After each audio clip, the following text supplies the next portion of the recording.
Hello दोस्तों, तो स्वागत है आपका अपने इस यूट्यूब चैनल पर। और आज के इस वीडियो में हम सीखने वाले हैं कक्षा 9वीं गणित अध्याय नंबर 2 प्रश्नावली 2.3। प्रश्न नंबर पहले का जो दूसरा वाला प्रश्न है उसे अपन सॉल्व करने जा रहे हैं, जहां पर अपने को एक बहुपद दे रखा है x की घात 4 प्लस x की घात 3 प्लस x की घात 2 प्लस x प्लस 1 के लिए जो है x+1 गुणनखंड है या नहीं।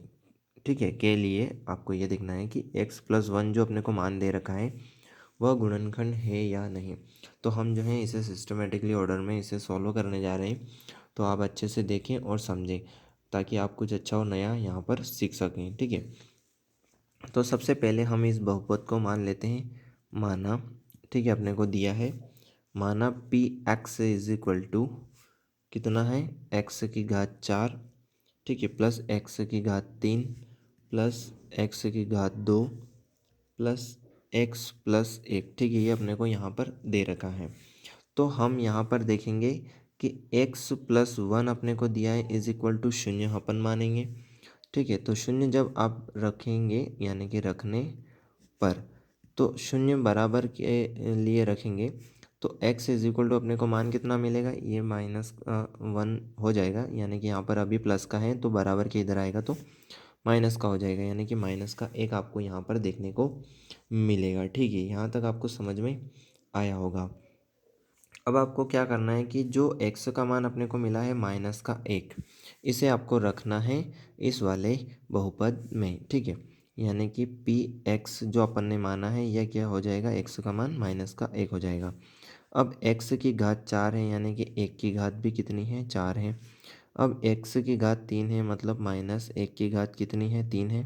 प्लस x की घात 2 है, मतलब -1 की घात कितनी है, 2 है।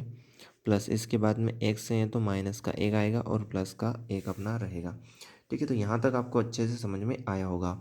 अब इसके बाद में आप देखेंगे कि -1⁴ है, यानी कि इसे जब आप सॉल्व करेंगे तो -1 को कितनी बार लिखेंगे, 4 बार लिखेंगे। कितनी बार लिखेंगे, 4 बार, जो कि मैं आपको यहाँ पर अच्छे से समझा देता हूँ ताकि आप कभी नहीं इसे भूलेंगे। ठीक है, तो आप कितनी बार लिखेंगे इसे, 4 बार, यानी कि -1 गुणे -1 गुणे -1 और गुणे -1, ये हमने लिखा है। ठीक है, मैंने कितनी बार लिखा है, यहाँ पर 4 बार लिखा है।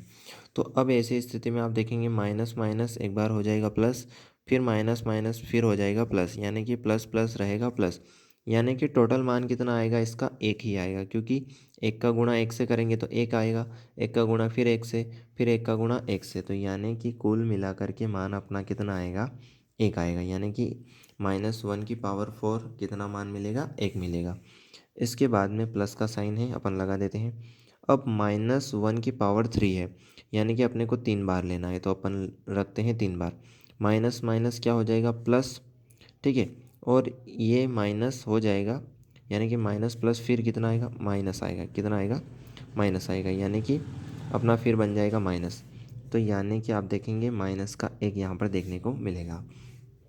अब इसके बाद में फिर -1 कितनी है, 2 है। तो ऐसी स्थिति में यहाँ पर 2 बार ही गुणा होगा, तो माइनस माइनस क्या हो जाएगा, प्लस, यानी कि प्लस का 1 आपको यहाँ पर देखने को मिलेगा। ठीक है, इसके बाद में प्लस माइनस क्या हो जाएगा, -1 और प्लस का 1, जो कि अपना है सही। ठीक है, यहाँ तक आपको अच्छे से समझ में आया होगा। अब आप इसे सॉल्व कर लीजिए, यानी कि 1 1 रहेगा। ठीक है, प्लस माइनस माइनस होगा, यानी कि ऐसी स्थिति में आपको इस तरीके से लिखना है कि 1 प्लस माइनस माइनस 1 आ जाएगा, प्लस का 1, ठीक है, और माइनस का 1 है, उसके बाद में प्लस का 1 है, यानी कि 1 1 1 1 1 1 1 1 1 1। ठीक है, मतलब एक एक आपको यहाँ पर देखने को इस तरीके से मिलेगा। ठीक है, अब आपको क्या करना है कि जो प्लस प्लस वाले हैं उन्हें जोड़ लेना है, यानी कि 1 2 और 3, यानी कि 3 आपको मिलेगा। अब इसके बाद में 1 और कितना मिलेगा, 2 मिलेगा, यानी कि 2 आएगा। तो ऐसी स्थिति में आप देखेंगे तो आंसर कितना आ रहा है, 1 आ रहा है। ठीक है, 1 आया है, इसका मतलब ये गुणनखंड नहीं हो सकता। क्यों नहीं हो सकता, क्योंकि आपको यहाँ तक समझ में आया है कि जब मान 0 आ जाता यानी कि हमें क्या मिला है, P X is equal to मिला है। ठीक है, P X is equal to क्या मिला है, 1 मिला है। ठीक है, तो हमें 1 नहीं चाहिए था, कितना चाहिए था, 0 चाहिए था। तो 0 नहीं मिला है, तो आपको यहाँ पर लिखना है कि यहाँ जो है, यहाँ p-1 इज इक्वल टू क्या मिला है, 1 है। ठीक है, अतः p-1 is equal to not 0, मतलब 0 नहीं है। ठीक है, इसलिए अब क्या लिखेंगे, इसलिए जो बहुपद था x की घात 4, x की घात 3, x की घात 2 प्लस x प्लस 1।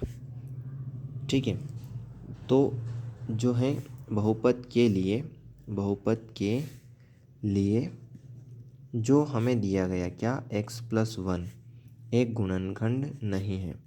ठीक है, एक गुणनखंड नहीं है, ये आपको आंसर में लिखना है, नहीं है। तो यह आंसर होगा बिल्कुल करेक्ट।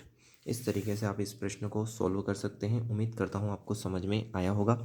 कैसा लगा ये वीडियो कमेंट कर ज़रूर बताएं, साथ ही जुड़े रहें हमारे साथ ताकि आप कुछ अच्छा और नया सीख सकें। धन्यवाद, मिलते हैं अगले वाले वीडियो में।